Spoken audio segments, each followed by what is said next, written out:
नमस्कार। BA part third Hindi साहित्य के प्रथम प्रश्न पत्र की इस आभासीय कक्षा में आपका स्वागत है। और आज हम ये प्रथम प्रश्न पत्र के अंतिम कविता को पढ़ रहे हैं। अंतिम कवि जो आपके पाठ्यक्रम में है दुष्यंत कुमार और उनकी अंतिम गजल।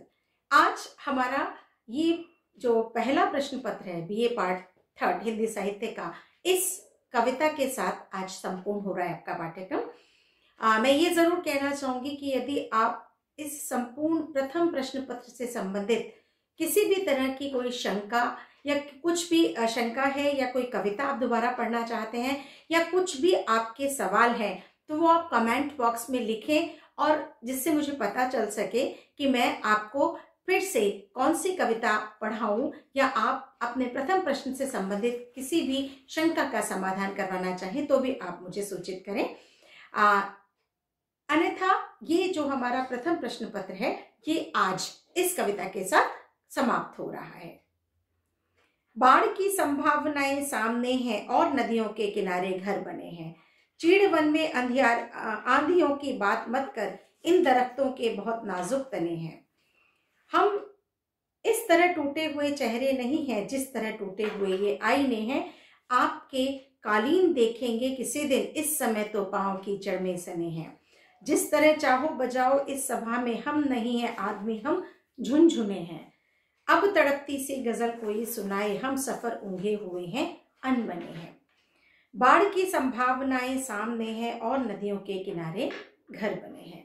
नदी के किनारे घर बना हुआ है और बाढ़ आने वाली है, माने कुछ भी स्थायी नहीं है। जिस तरह से आप नदी के किनारे घर बनाएं और बाढ़ आपको सामने से आने की पूरी तरह से संभावनाएं बाढ़ के आने की आपको दिख रही हैं, तो इससे ज्यादा बेवकूफी की कोई दूसरी बात नहीं होगी। चीड़ वन में आंधियों की बात मत कर, इन दरख्तों के बहुत नाजुक तने हैं। चीड़, देवदार, बड़े बड़े ऊंचे ऊंचे जो पेड़ हैं उनके वनों में आंधियों की बात मत करो। कहते ये हैं कि जितना ऊंचा पेड़ होता है वो अगर मजबूत नहीं होगा तो वो उखड़ के गिर जाएगा आंधी में। तो कवि कहता है दरख्त माने पेड़, इन पेड़ों के जो तने हैं वो बहुत नाजुक हैं।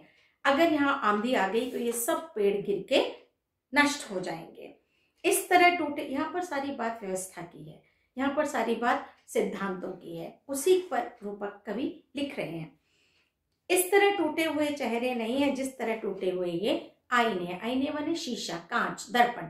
कवि कहता है कि जिस तरह से दर्पण टूटे हुए, कांच टूटे हुए हैं जिसमें चेहरों के अक्स नजर आ रहे हैं, छोटे छोटे टुकड़ों में पूरा चेहरा एक साथ नजर नहीं आ रहा, तो ये चेहरा टूटा हुआ नहीं है, चेहरा अभी भी सलामत है। दरअसल ये कांच के टुकड़े टूटे हुए हैं, माने ये जो वादे जो किए गए थे ये वादे कांच के रूप में टूटे हुए चारों तरफ पड़े हैं।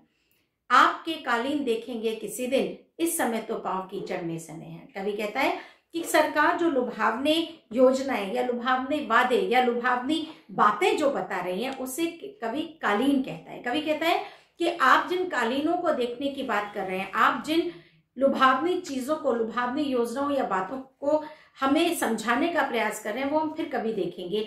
इस समय तो पांव कीचड़ में सने, अभी तो आप हमें हमारी विपदाओं से, हमारी पीड़ाओं से, हमारी कष्टों से निकालिए, क्योंकि हम अगर कीचड़ लिए पांव आपके कालीनों पर आ गए तो आपके कालीन भी गंदे हो जाएंगे। जिस तरह चाहो बचाओ इस सभा में, हम नहीं आदमी हम झुंझुने हैं। ये कटाक्ष है उन लोगों पर जिन्हें की ढोकर सभाओं में लाया जाता है नेताओं को सुनने के लिए। आपने ये तो अब भी आपने देखा होगा, बसें भर भर के गांव से, ढाणियों से या शहरों से आती हैं किसी राजनेता की सभा या रैली के लिए। तो कवि कहता है कि ये इस रैली में जितने लोग इकट्ठे हुए ये आदमी नहीं है, ये तो झुंझुने हैं। झुंझुना जानते हैं, छोटे बच्चे का खिलौना होता है जिसको बजाते हैं तो वो बजता है, बच्चा जैसे बजाना चाहता है उसको वो वैसे बजता है। तो कवि कहता है जिस तरह चाहो बजाओ इस सभा में, हम नहीं है आदमी हम झुंझुने हैं। कि हम तो क्या है, झुंझुने, माने ये इंसान नहीं है जो रैली में आए हैं, ये आदमी नहीं है, इनकी अपनी कोई सोच या विचारधारा नहीं है। इन्हें इस सभा में जिस तरह से भी बरगलाया जाएगा, बहलाया फुसलाया जाएगा, ये उसी तरह चल पड़ेंगे। अब तड़पती सी गजल कोई सुनाए, हम सफर ऊंघे हुए हैं अनमने हैं। कवि कहता है कितना भी प्रयास कर लिया लेकिन किसी को जगा नहीं पा रहे। मेरे हमसफर, मेरे साथ चलने वाले, मेरे ही समकक्ष, मेरे समकालीन जो लोग हैं वो ऊँघ रहे हैं। ऊँघना माने नींद में आना, वो नींद में पड़े हुए हैं और अनमने भी हैं, जगना चाहते हैं लेकिन जाग नहीं रहे हैं।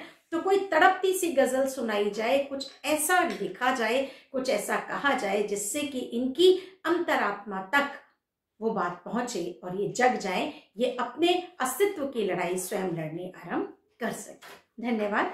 ये आज हमारा इस प्रथम प्रश्न पत्र का ये कविता, और इससे पहले मैंने जो भी आपके हिंदी साहित्य के इतिहास से संबंधित प्रथम प्रश्न पत्र का सिलेबस है, जो पाठ्यक्रम है, वो पीडीएफ में संपूर्ण करा दिया है। और आज हमारी ये जो फर्स्ट पेपर है वो पूरी तरह से संपूर्ण हो गया उसका पाठ्यक्रम।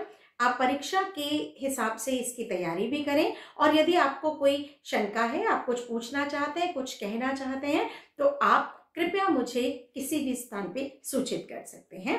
आपको बहुत बहुत शुभकामनाएं। परीक्षा के लिए आप अच्छी तैयारी करें और सफल हो, क्योंकि थर्ड ईयर की जो परसेंटेज होती है वो बहुत मायने रखती है। आगे आप जिस भी सब्जेक्ट में एमए करना चाहेंगे या किसी और कोर्स में जाना चाहेंगे, तो आपके लिए बीए फाइनल की जो परसेंटेज है, हालांकि तीनों कक्षाओं की होती है, लेकिन जैसा आपको पता है सेकेंड ईयर में आपको आपकी योग्यता के आधार पर मिला है या आपको प्रमोट किया गया है, जो भी व्यवस्था यूनिवर्सिटी की रही है। पर इस बार आप अच्छी मेहनत करिए और अच्छी मेहनत से अच्छा परसेंटेज बनाइए, ताकि आपको किसी भी दूसरी कक्षा में जाने में अच्छा परसेंटेज आपके लिए सहायक हो। धन्यवाद।